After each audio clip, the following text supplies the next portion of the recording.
It is hot outside, kids are out of school, and I hope you have some time to unplug and recharge this August. Throughout the month, we are bringing you the OFFBounds Summer Rewind, a selection of our most popular conversations we visited because great ideas don't have an expiration date. This week, we are revisiting my conversation with Lauren Steinberg. She is the Chief Digital Officer at Loblaw, Canada's largest retailer. One of the ideas that stuck with me from this conversation was Lauren's belief in the power of being a first mover. They moved quickly before the market even existed and invested early in flexible technology that could adapt as commerce evolved. Loblaw became one of the first retailers to launch a shopping experience inside ChatGPT. It's a great example of how investing early in the right foundations make it easier to embrace the next wave of innovation. Listening back today, this conversation feels less like a look at the past and more like a blueprint to what is happening in retail right now. Here's Paula Macadi, and this is episode 131 of my show. Welcome to OFFBounds. Lauren, welcome to OFFBounds. Thanks for being here with me in Toronto. Thank you for having me. Excited to be here. We have an audience from all over the world. Maybe not everybody is familiar with Loblaws. So why don't you tell us a little bit about the company? Loblaw is Canada's largest retailer. We have over 2,500 locations across the country. We're virtually in every neighborhood, in every city, in every town. We operate across a number of different verticals, largely grocery. Of course, that's kind of what we're known for, but we also operate Shoppers Drug Mart, which is Canada's largest pharmacy goods seller, one of Canada's most beloved brands in apparel, Joe Fresh. So we've got, we do a little bit of everything, but we are kind of the essentials go-to for the vast majority of Canadians. And of course, we have these ancillary accelerators like our loyalty program, which virtually every Canadian adult is a member of, PC Optimum. Yeah, we've just got this great portfolio of products that serve, everyday basic fundamental needs for And how many stores are we talking about? 2,500 stores. So, we like to say we're kind of the heart of so many of the towns and cities and neighborhoods across the country. We're about 10 minutes from 90% of Canadians, one of our stores. So we've got, in Canada, I don't know if you're familiar with kind of the, not so topography, much, unfortunately. but Yeah, it's, 90% of our population lives actually in the very bottom. But we've got this like really vast echelon of the country. And so to kind of be all over and be able to, impact communities and be there for them when they need us, but of course, everyday basis. So you have these stores in We the do, north, yeah. We're everywhere. I've gone far and wide, learned about really, honestly, most of my knowledge of Canadian geography comes from my time at Loblaw and just exploring the country and getting to know operators across the country. And you are the Chief Digital Officer. That's correct, yeah. So even though you have 2,500 stores, you take care of the digital part of it. Yeah, my stores are everywhere, technically. We're accessible to the entire country. We've operate a number of different e-commerce businesses, grocery, pharmacy, beauty, apparel, digital prescriptions. So we are serving, the immediate needs of Canadians and making sure that we can get right to their doorstep when needed. But it wasn't always like that, right? So you've been in the company for 13 years, that's something like correct? that, Yeah. So you've seen the journey, the digital journey. How did it start? Yeah, it's how we started is such a fundamental part of how we operate today and who we are, kind of the DNA of our digital and our personality. If I go back to then, we had an SVP of strategy who was sitting inside of our core business, inside Loblaw. And he was kind of the leader to develop the e-commerce strategy for Loblaw. And like most, strategy people, they sign you up for these big ambitious goals and then they leave, consultancies come in, they say it could be this big. And then they build a plan and they leave and they don't have Classic. Exactly. They don't have any accountability. But, in this case, they actually offered him the job to run it after he had completed that kind of exercise of, size of the prize. And he accepted that, but he did so under kind of, two pretenses. The first was that we would have, our office be outside of the core kind of mothership, the core HQ, be downtown Toronto, whereas our kind of head office is closer to the airport, kind of, about an hour outside of the city of Toronto.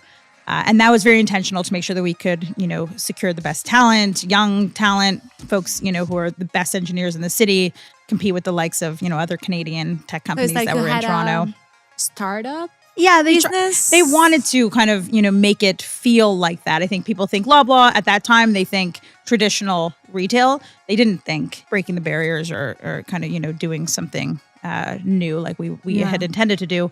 And then the second was really P&L ownership. And that's really been the most fundamental difference, I think. When you own the P&L, top to bottom, you make more informed decisions. You're not frivolous with, the investment that you get. You're very particular about your pursuits. You just make smarter choices. A lot of the times companies like Loblaw would build their e-commerce business within the IT organization or the marketing organization, and then you become a cost center.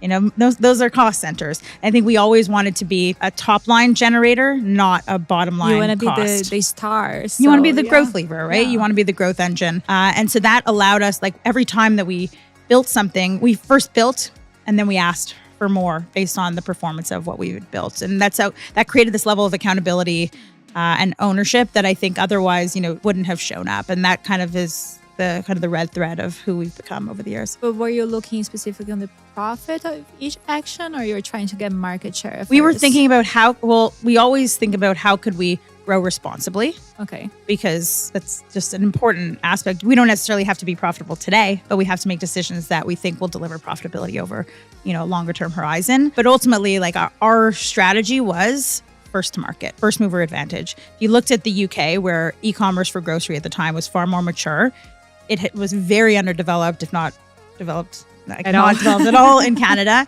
And so we felt, let's move fast. Let's not be perfect, but let's learn. Let's be iterative.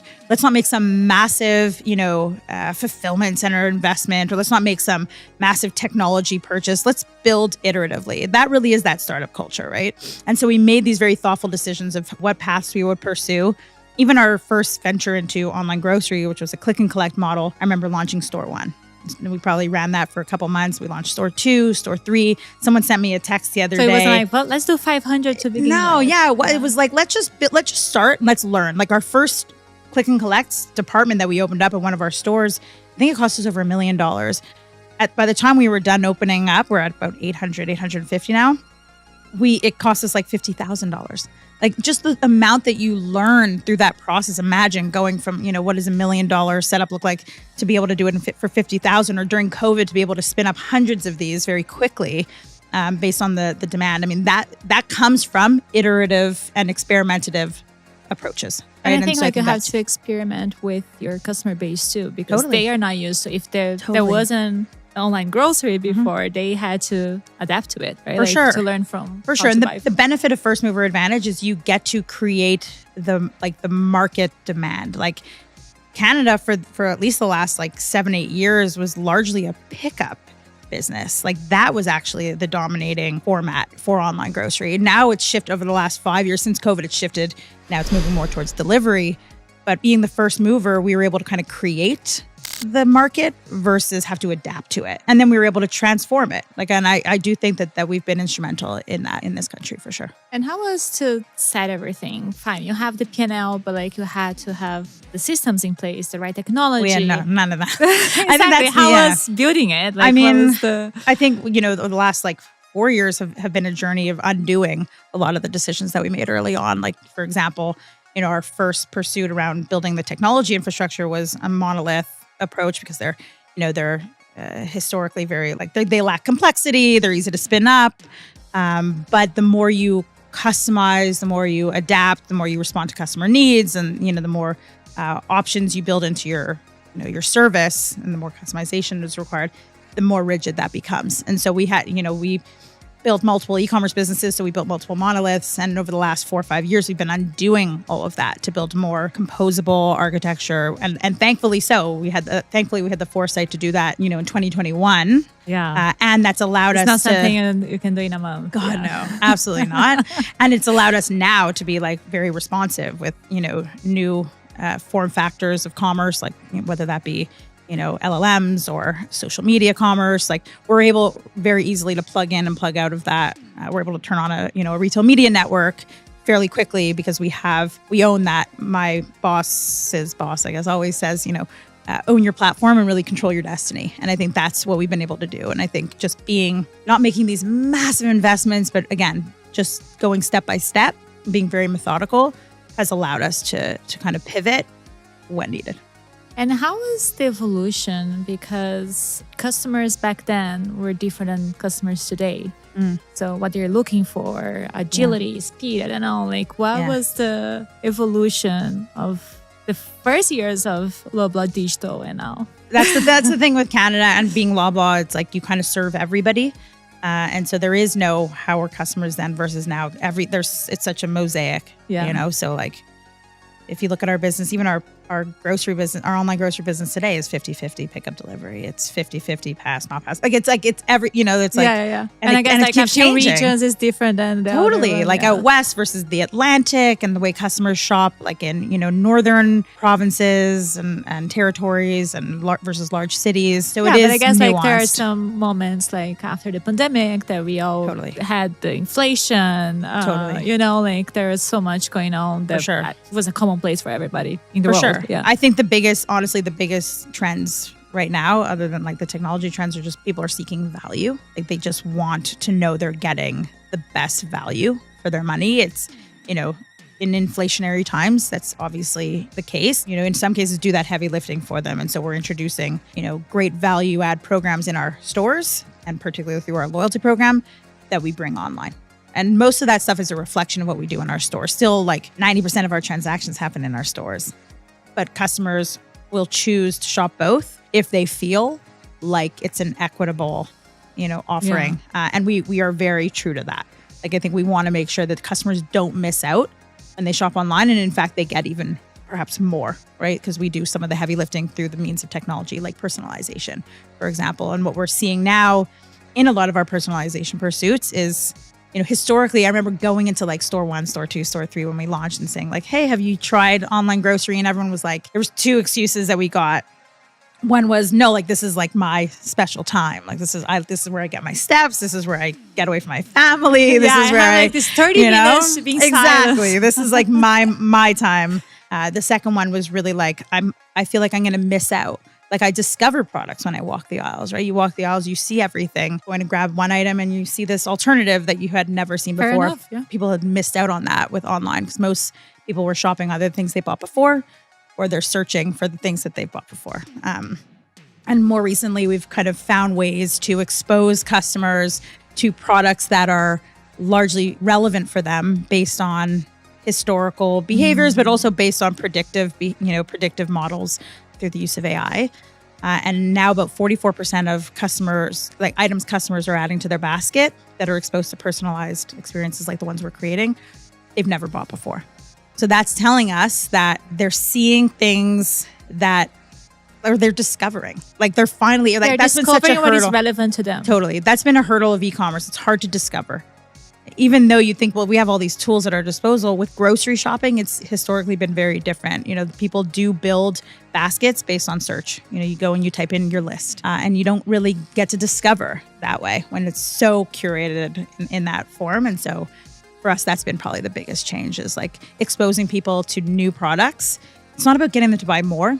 It's about getting them to feel like we know what they might otherwise be looking for that maybe they don't. Not every time I know what I'm looking for. Sometimes I'm just hungry. Totally. How many times too do you walk through a grocery store and you're like, look at this pretty looking brand or this like interesting thing that I've never seen before. Like that's such a fun part of shopping for groceries, and we want to be the best at it, certainly when it comes to online. And I think we're doing a really, really exciting So the job. online experience is through your app? Is that how it works? Yeah. So we have the PC Express app. We've got we have 16 grocery banners across the country, different brands and banners that resonate with different markets. In Toronto, you'd largely be familiar with No Frills and Loblaws and Zehrs and Fortinos.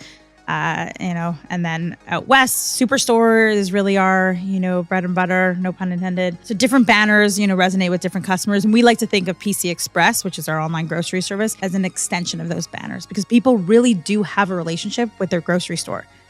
With the people inside of that grocery store, you literally right? have to deal with them like a few times a week, right? Totally, for sure. I mean, it is life, yeah. Also I don't live in a small town. I live in a big city, but I have, seen the impact of a grocery store inside of these small communities. I know that they are really a hub or a place to connect, and they are they're large participants in that community. And so for us to speak through the store, be a service that the store offers amongst many of the other services, I think is important. We're not trying to be this big takeover. It really is something that our stores can offer their customers and build a deeper relationship with them. So it seems like the grocery part of the business is pretty figured out digitally. Yes. Of course, always evolving. But Yeah. how is the others?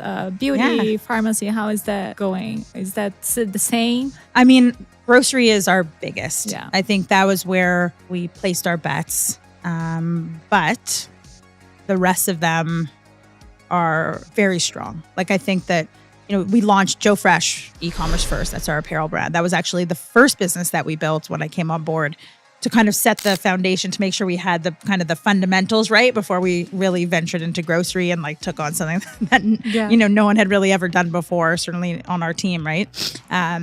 But, apparel it's a hot market. The vast majority of apparel sales in the country are happening online. And so we want a fair share of that because we built our apparel business in our stores. Obviously, it's like you went in, people told us all the time, moms told us all the time, I go into the grocery store to do my shop, but I grab a little something extra for me or for, my kids or whatever that might be. And so we wanted to, recreate that moment. And I think whether it be Joe Fresh or it be our beauty business online or even digital pharmacy, which is actually just as big as online grocery for us, whether it's a service or a business, for us, it's really how do we give everyone equal access. We're uniquely positioned to do that with our reach. We have the largest digital reach in the country. We know that because we've built a media business off of it. And we've got the largest loyalty program in the country. We've got millions upon millions of people opening that app every single week and using it not to shop, but to plan their shop. So forget about the digital commerce. People are using our apps before they go into the store. Virtually everybody. You're not going into the store without either checking your offers or building your list. We have customers who use our PC Express cart as their in-store list, right? They're not writing it on a piece of paper anymore or, using a list feature on their phone. They're using PC Express as their This is super interesting because that's a different journey and you have access to the planning of the customers. So it's easier for you to do the retail media part of it too, right? For sure. I mean, we've built also some incredible features knowing that, one of the recent ones, given noise and challenges, Canadians wanting to choose Canadian products and produced or made in. And we built a feature that allowed customers to create their shopping list and then click a button that said swap Canadian. And they would see Canadian alternatives to the products that were in their cart or in their list. Similarly, we did the same concept, but for savings, so swap and save. So you could see alternative, like for like products that were, lower in price. It wasn't choosing our, brands. It was actually whatever brand is a good like for like product, but maybe allowed you to save a little bit at the grocery store that week. And it's those kinds of things that you build trust. And you show that you care, right? It's the relationship that they have with you. Totally. I think it's great for the customers. And then my team absolutely loves it. They want to feel like they're building, products that Canadians really rely on and that make a difference, and that's a much more powerful loyalty that that's you build loyalty. Than give me a discount or whatever. Totally. Points. Exactly. It's absolutely actually hey, I'm here with you. I will help you save or I will help you buy a Canadian. Mm-hmm. Very good. Definitely. Yeah. And next time we're going to see each other, it's going to be in Vegas. I'm excited. We are actually here because of Grocery Shop. Yes. And I'm very excited that you're going to be there sharing this story with everyone. Why do you think it's so important for grocery leaders to attend an event like that? I mean, there's so many reasons. I personally love Grocery Shop because it allows me to connect with peers from around the world. I think grocers, we're a pretty special breed. There's these coalitions, these secret grocery societies. I have so many peers from countries I've never even visited, but who I've connected with because they run businesses.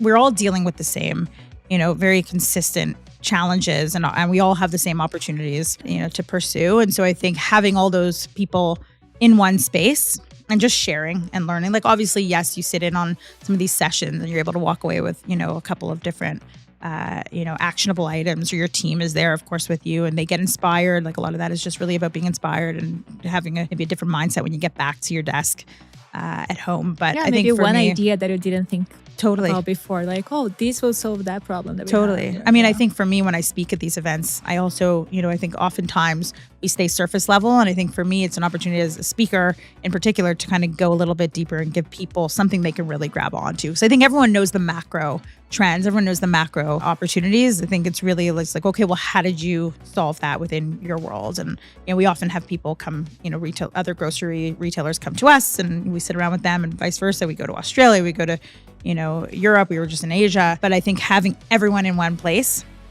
I mean, people often don't even know Loblaw when we go to most conferences, but when we go to grocery shops, they know who we are, which is also a nice change. But yeah, I think it's just helpful to kind of get out of the day-to-day and be exposed to your peers and share. Like, I love sharing. I love, consuming, from folks who are navigating the similar challenges. And there's, I think, like another component that I love. It's like how we learn about new technologies too. There is so much disruption happening by the day, especially I would say AI, but not only AI. Do you see any other disruptions happening in the grocery industry because of technology? It's everywhere you look. Like, obviously, yes, AI, and we can talk at length about it, I'm sure. Automation, I think, had its moment. I think it kind of, when COVID subsided for the most part, there was a bit of a pullback in investments in automation with shifting volume, shifting demand, just a shifting market. But I actually think that it's at this cusp of like both AI and automation combined make it even more powerful. And so I think we're a little hesitant on automation in the past. I think we're about to see probably a pretty big resurgence, at least from a grocery macro perspective. Again, like supply chain, there's so much happening in that vertical. We have good or bad? Both. But I mean, the opportunity is massive, and like I said, like I think from a digital perspective, for me, there's two things that I dream about and I wake up every morning thinking about, and it's search and personalization. I think search from an end-to-end perspective, whether that be how customers are searching before they find you through, Perplexity and ChatGPT and other this is LLMs. new, right? Like that's a whole different ballgame. That totally transforms SEO, and now it becomes, GAO. All of a sudden, the expectations on your own on-site search have been elevated. What that means for, sponsored search as a product, if you're running a retail media network. I think the tentacles of search and how people are using it and being able to respond to it and the expectation. I mean, it's just, to me, that is like the most exciting, one of the most exciting, and it's off and it's on site. And so like some you can control, others you can't, and you have to adapt to. And so that to me is like incredibly there's so rich. much to figure it out still. Totally. Yeah. And it's changing so quickly. And so folks who have, built the talent and the technology to adapt will obviously, be really well positioned. And I think that's us. Like I said, personalization. I mean, to me, that is how you build the moat. That is how you, to your point around not points, but true loyalty. That I think is how, when customers feel like you do understand them and you put something in front of them that is rich and relevant, that is like an incredibly powerful thing. That's how, Amazon was able to achieve what they did. That's how Netflix and Spotify, those folks became a winner takes all kind of market leader. And that's, I think for us, it's kind of fundamental to what we do. Like, yes, it's a way to win, you could say, quote unquote, but ultimately it is actually just the future of business, And I think that to us, it's table stakes, but we'll be able to use it to do all sorts of crazy cool things. Yeah, and there's this like futuristic approach to that. It might be a little bit further than the GEO, but having our own agents shopping for us instead of us looking for the products online. Considering these possibilities too. For sure. I mean, there's it's what we call agentic moments. Yeah. Right. When there is, yes, a conversation maybe rooted in it, but there's an immediate action to be taken that either you take or the agent takes, a version of you or an extension of you or some technology in some part of that pipeline that takes. And I think that to us is really exciting too, because we operate in so many verticals, food is very much connected to your health. And so if we can help you as you start taking a new medication because of some ailment, we can assist you with food recommendations. And we can deliver them to your doorstep automatically, whatever that is. Like, I just think there's something really special about connecting the dots for you, helping you navigate things of that nature. Yeah. I know our president and our chairman very passionate about using food to improve the health and the livelihoods of Canadians. And I think that we have the opportunity to do that. I know it sounds kind of, but it is true. And I think that's kind of built into our DNA. And we're trying to think about how does technology allow us to get in front of customers. So many times you're walking through the store, you're having to come to those conclusions and make those decisions. But we're sitting on a lot of helpful information and products and services that can help you too. And I think, intrinsically, that's kind of, something that's very important to us. Do you think grocery, because we have access to so many technologies nowadays, it's easier or harder than 10 years ago? I don't think it's either. I don't think it's harder or easier. I think it's just more exciting, I guess. Like my family, actually, I grew up in grocery stores. My family owned a grocery chain. So you came from the counter. That's the... Yeah, totally. And I mean, I grew up in grocery stores. My dad was a buyer in that environment. And, my grandmother would take me to the stores. Like I love grocery. I think fundamentally, it is still the same. Fundamentally, you are sourcing healthy, fresh, trending food, whatever that is. You're getting it in front of the customer. Now it's just there's 101 more ways to do it. And you can do it on an individualized basis. The way that you want it, we can do it exactly like that for you. The way that I want it, do it like that for me. And I think that's actually the difference, is it's not a one size fits all anymore. You don't just walk into the grocery store and everyone sees the same thing, right? Even in store, we can do it differently by using the app that, all of our customers are opening in our store, which is the have PC access app. to any product from anywhere nowadays. Like True. True. But also you trust us to curate. We also have the number one brand, like a food brand, control brand in the country. I think we have 4 of the top 7 in the country, and they're only sold in our stores. You can imagine, how popular those products are. And I think the product development that goes into those physical products, and then the responsibility we feel to make sure that the products we build to bring those to people are just as good, if not better. Like, I think that is, it's not easier, it's not harder. It's just like everything, it just evolves. Very good. And in this journey, so you started as the digital part of the business. It started as a startup, separate. You had to have the get-going energy that you usually don't have in corporate. After that, I think you incorporated into traditional business. Not really. I mean, the way that I would position it is we were off on an island to start.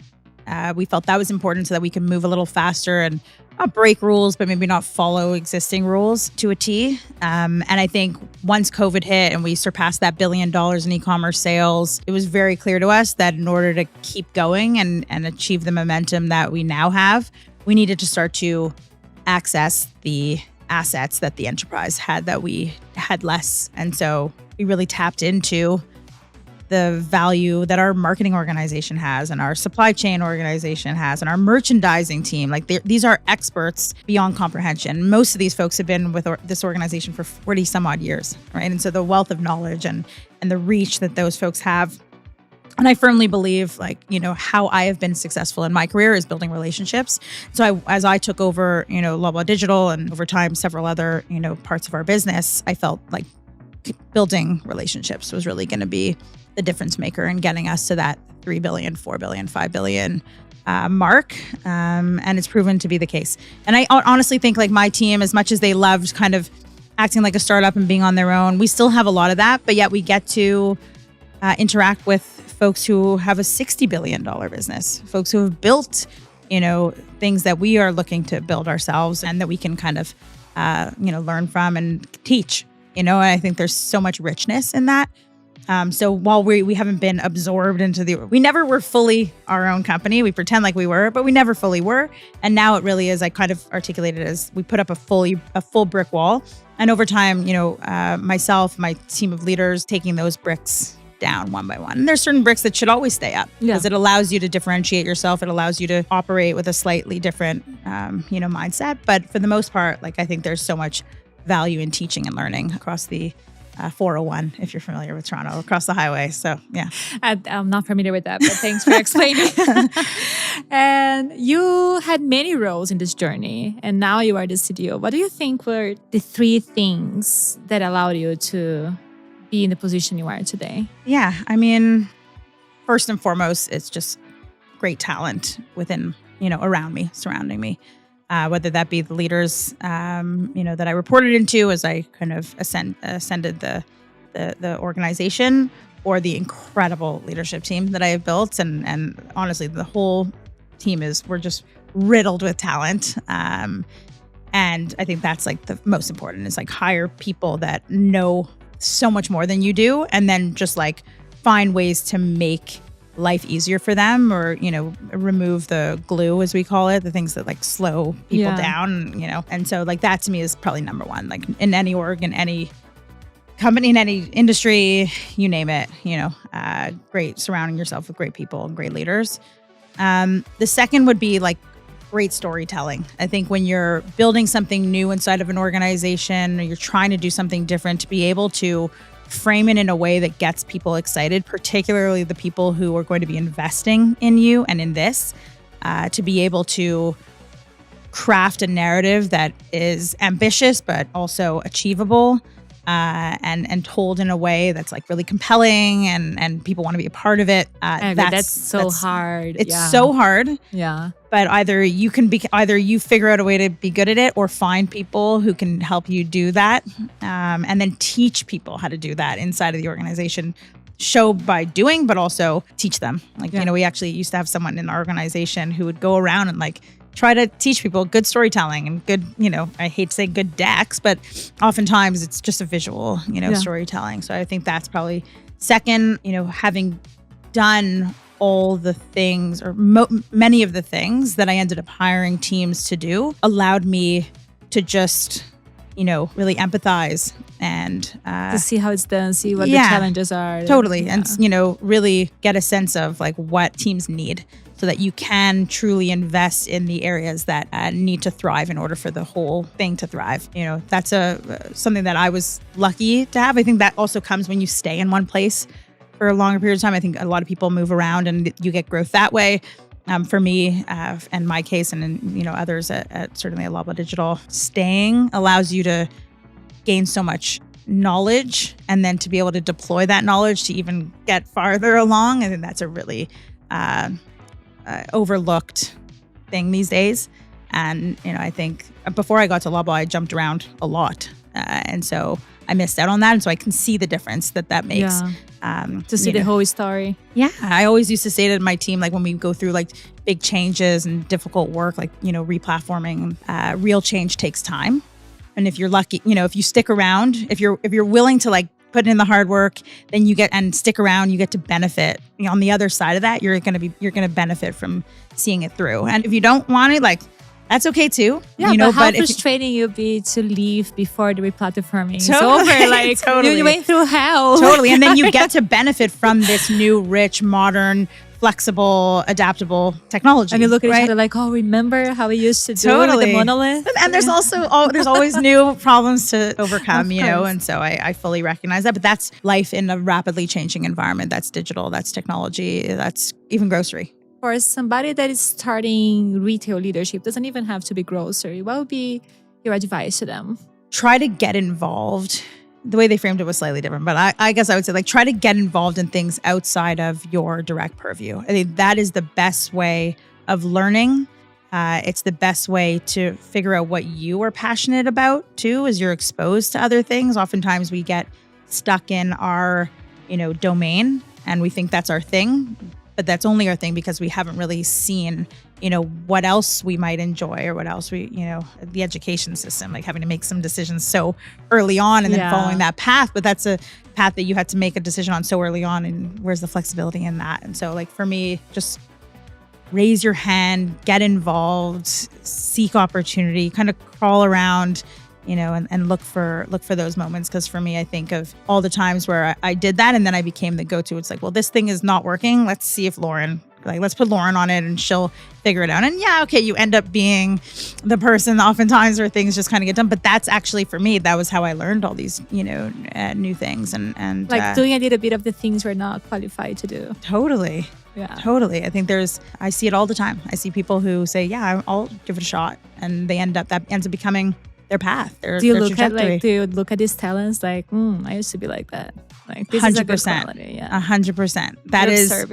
Sometimes you want to be a specialist, and there's certain verticals where you kind of have to be, But for me, knowing a little bit of everything, maybe being really good at a couple of different things along the way, I think that's really positioned me for the success that I've seen, and not sticking to one thing, but trying new things. Awesome. Lauren, thank you so much for sharing your thoughts here. I see you in Vegas. See you in Vegas. Yeah. We can tell the things that are going to happen in Vegas. It's not the... It's not that type of Vegas. Fair enough. See you soon. Thank you.